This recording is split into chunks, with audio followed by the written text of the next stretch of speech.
I never meant to enter the forest. I was only following a narrow deer path after getting lost during a storm in the mountains. My name is Aaron, and until that day I believed forests were only trees, animals, and silence. But when I stepped between two ancient oaks twisted like frozen dancers, the air changed. It smelled sweeter, warmer, as if summer itself lived there.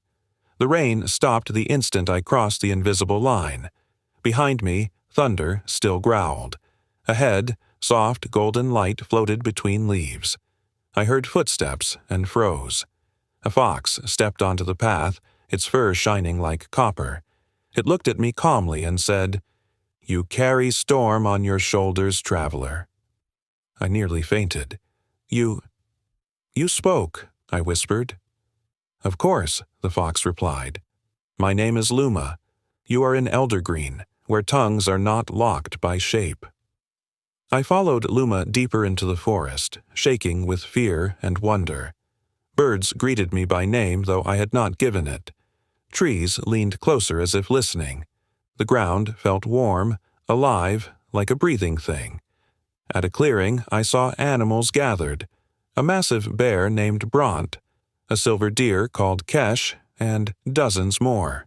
Floating above them were pale lights shaped like people made of mist and leaves. "Those are forest spirits," Luma said softly. "They guard the balance." One spirit drifted closer.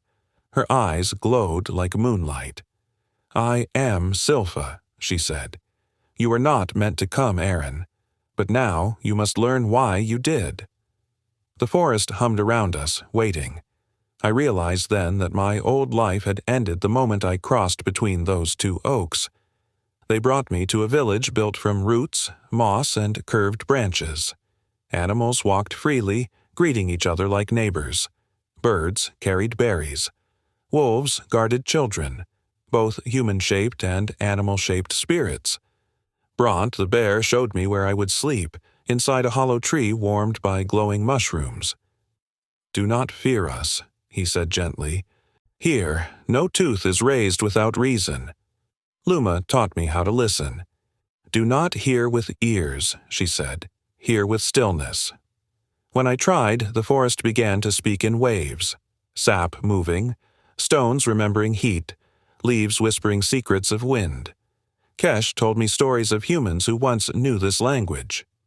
"You forgot us," he said sadly. "And when you forgot, you feared." That night, Silpha came again. "You are here because the forest weakens," she said. "Not from axes, but from forgetting. Spirits fade when no one remembers their names." She showed me a dark place where trees stood gray and silent. No animals lived there. "This is what comes," she said, "if harmony breaks." I felt something strange inside me, like roots growing through my chest. "Why me?" I asked. "Because you still listen," she answered. "Most humans hear only themselves." From that night on, I trained. I learned to walk without breaking grass, to speak to birds without sound, to thank water before drinking. I was no longer only a man. I was becoming something between. The day the forest screamed, I understood that even magic can bleed. It began with silence. Too deep, too heavy.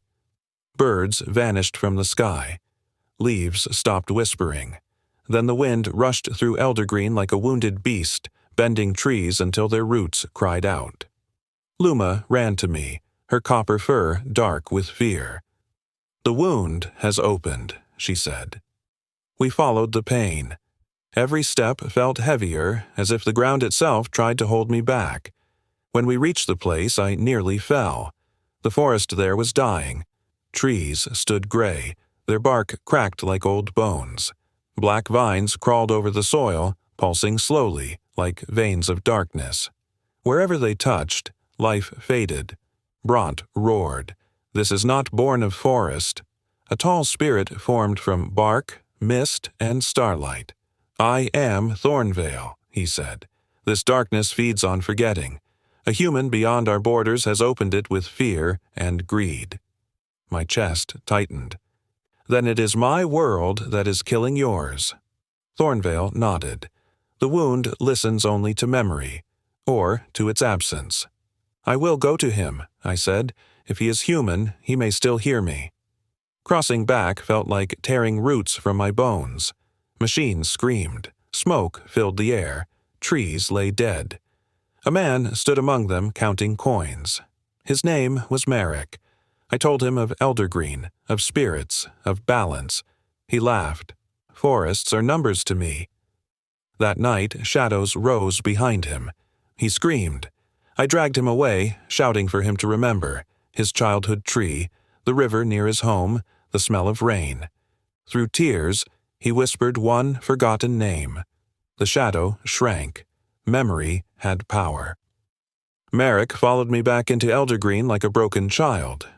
The forest watched him in silence. Spirits gathered, glowing softly but sternly. He fell to his knees. I forgot, he cried. I forgot everything that made me human. Thornvale spoke. To close the wound, someone must stay and remember forever. Merrick shook. I cannot. My world owns me. Then all eyes turned to me. Silpha stepped closer. Aaron, where do you belong now? I felt roots inside my chest. I felt wind in my blood. I belong where memory still lives, I said. I will stay. The forest began to sing. Animals lifted their voices. Spirits spoke names long buried by time.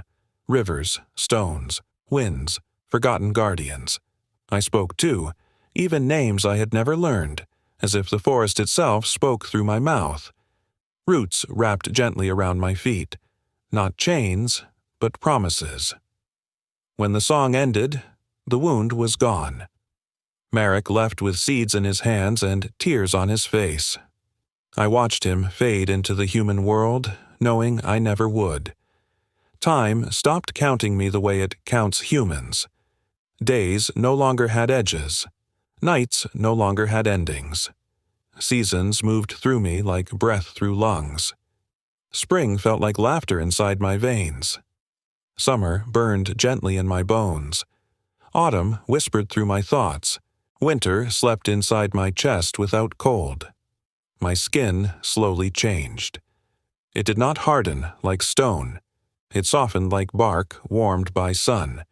When rain fell, I felt it not on my face but inside me, as if my blood remembered being water. Sometimes leaves rested on my shoulders and did not fall. Children of Eldergreen came to me, some with fur, some with wings, some made of light and mist. They asked questions the way rivers ask stones. Why do humans forget so easily? Why does pain teach better than joy? Why do names disappear? I told them what I had learned. Forgetting is easier than listening. Silence is easier than truth, but memory is the root of all life. Silpha often walked beside me. Her steps did not touch the ground, yet flowers opened where she passed. You are changing faster than any before you, she said. You are becoming a bridge that breathes. One day, I tried to walk beyond Eldergreen. The path closed like water around my feet. The forest did not push me away. It held me gently. I understood then.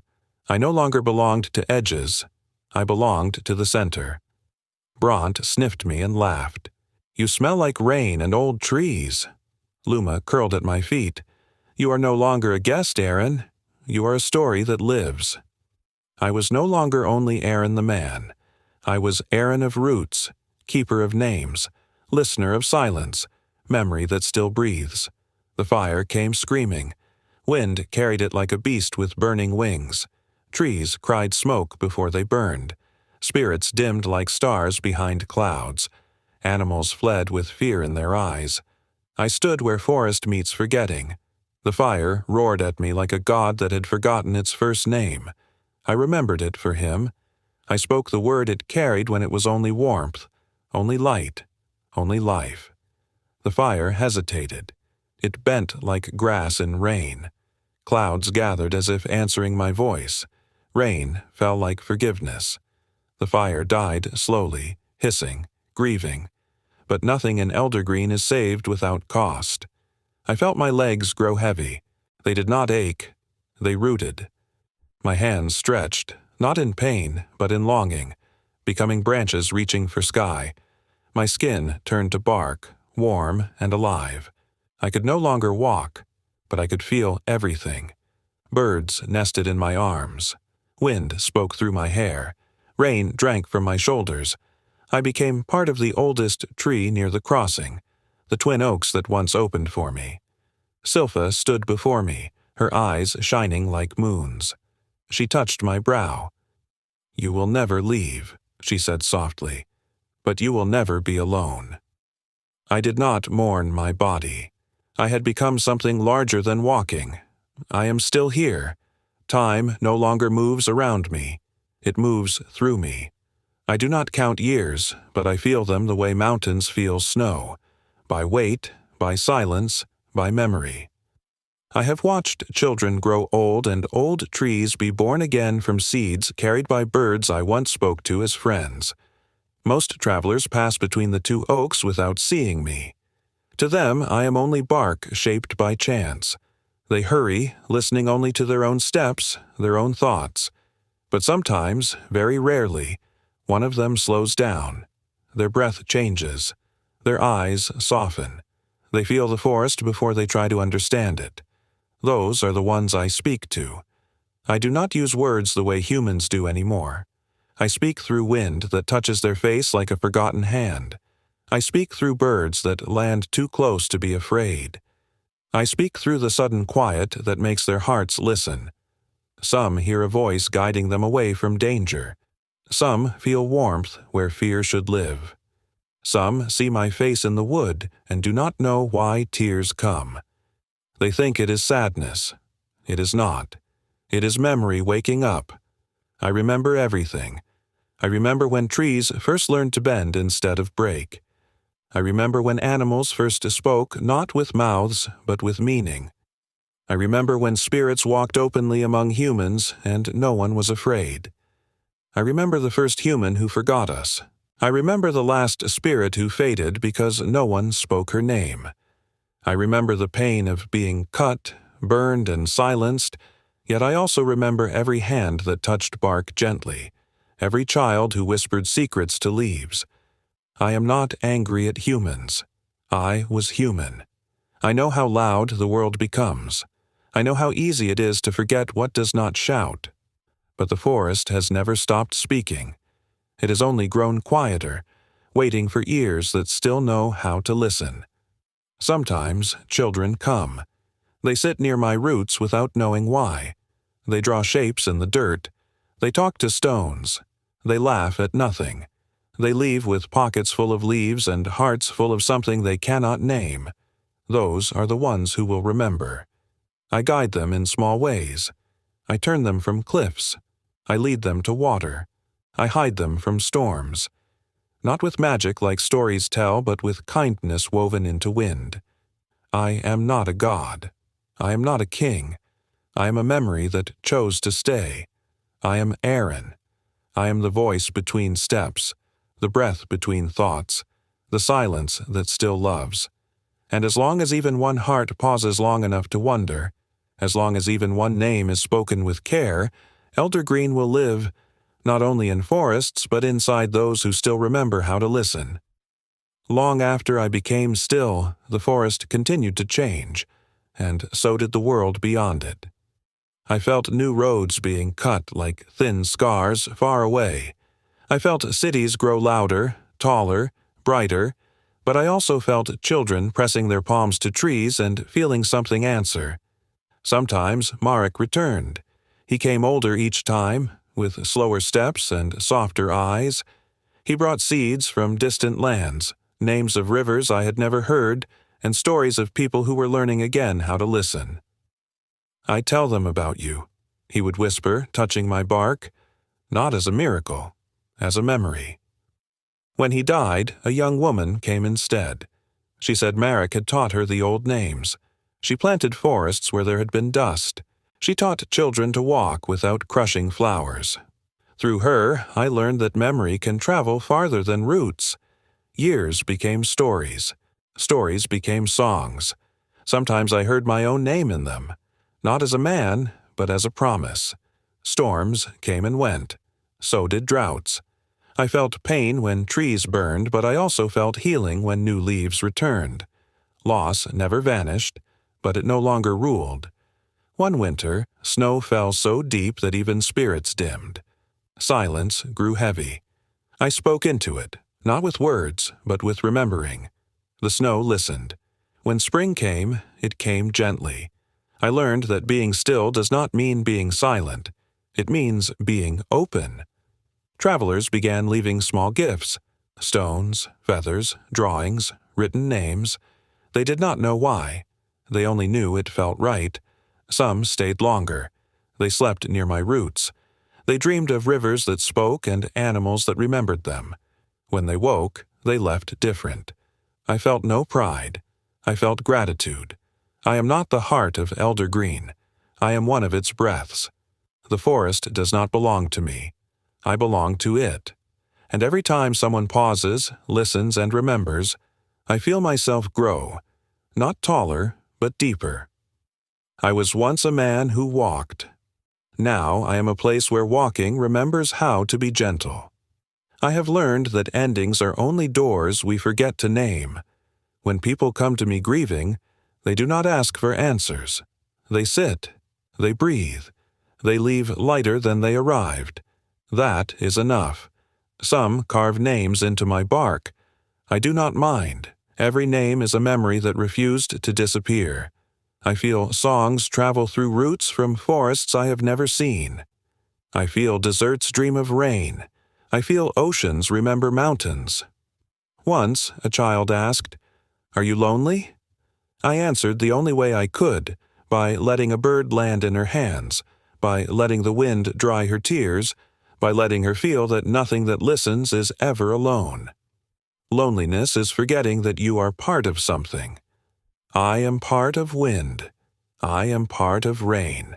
I am part of every step that chooses not to harm. I do not need temples. I do not need prayers. I need only listening. And as long as listening lives, so do I.